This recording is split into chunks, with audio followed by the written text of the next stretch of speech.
Marlene Warren opened her front door on a Saturday morning and saw a clown standing on her porch. It had the full costume, a bright orange bozo wig, a red plastic nose, and white face paint. It was holding a basket of flowers and 2 silver balloons. Marlene actually smiled. She turned to her son, Joe, and said, "Oh, how pretty." The clown didn't say a word. It just raised a pistol and shot her in the face.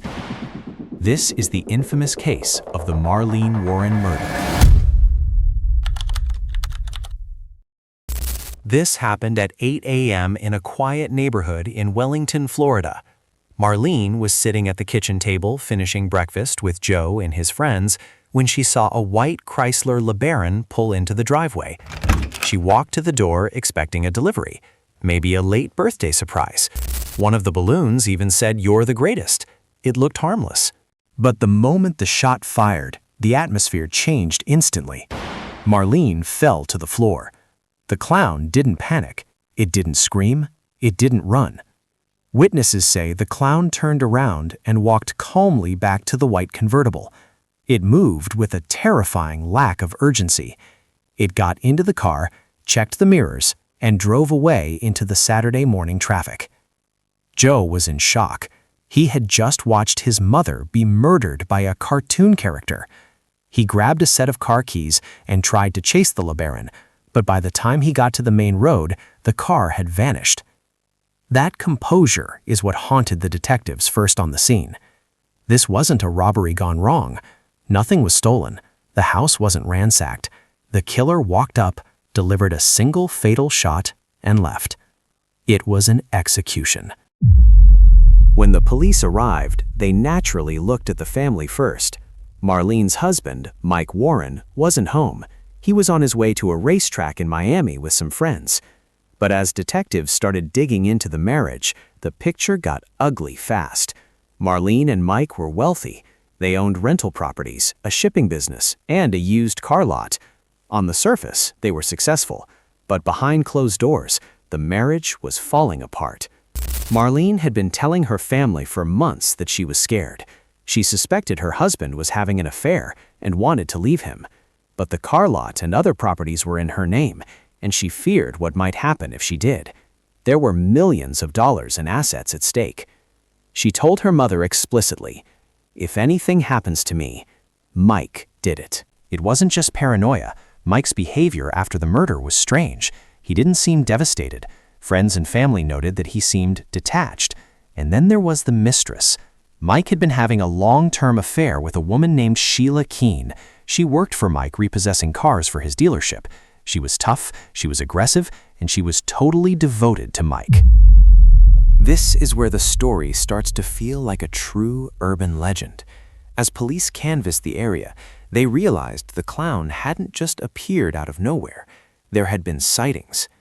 2 days before the murder, a woman walked into a costume shop called Spotlight in West Palm Beach. The clerk remembered her vividly.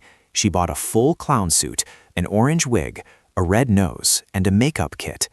The clerk later told police, "She didn't seem like she was buying it for a party. She was serious. She was cold." When police showed the clerk a photo lineup, she pointed directly at Sheila Keene. Then came the balloons. 90 minutes before the murder, a woman fitting Sheila's description was seen at a public supermarket. She bought flowers and the specific foil balloons found at the crime scene. And finally, the car, the white Chrysler LeBaron. It turned out that car had been stolen from Mike Warren's own used car lot weeks earlier, but Mike never reported it stolen. Police found the car 4 days later in a Winn-Dixie parking lot. Inside, they found orange synthetic fibers from a wig and strands of long, brown human hair. The detectives were sure they had it solved. They had the motive. Mike wanted to keep his money and be with his mistress. They had the means. Sheila bought the costume and the balloons. They had the opportunity.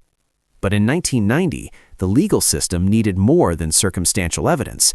They didn't have the gun, they didn't have a confession, and crucially, DNA testing was in its infancy. They couldn't prove the brown hair in the getaway car belonged to Sheila. The prosecutor looked at the case and said it wasn't enough to convict. They declined to arrest Sheila Keene. The clown walked free.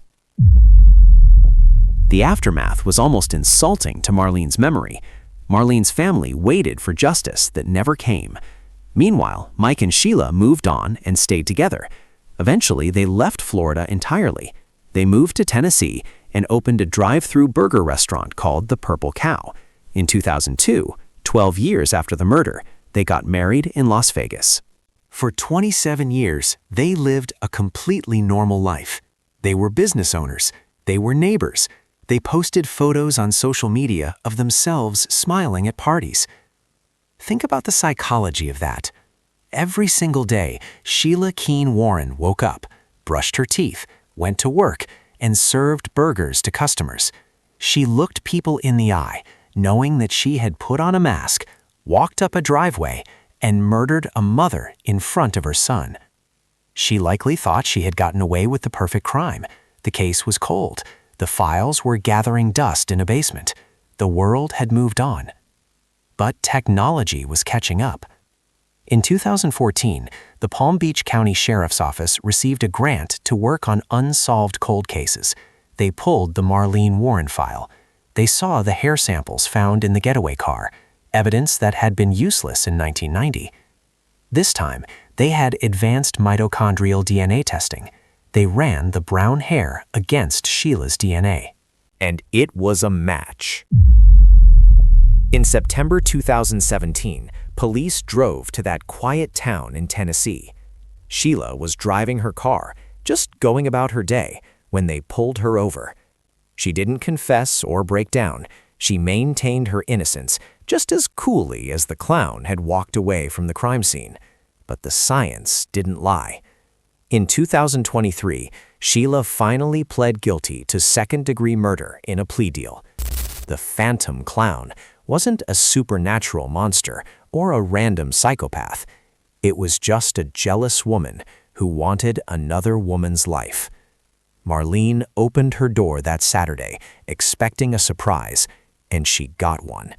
But the scariest part of this is the silence. The silence of the clown standing on the porch, and the 27 years of silence that followed, while a killer lived a normal life behind the trace.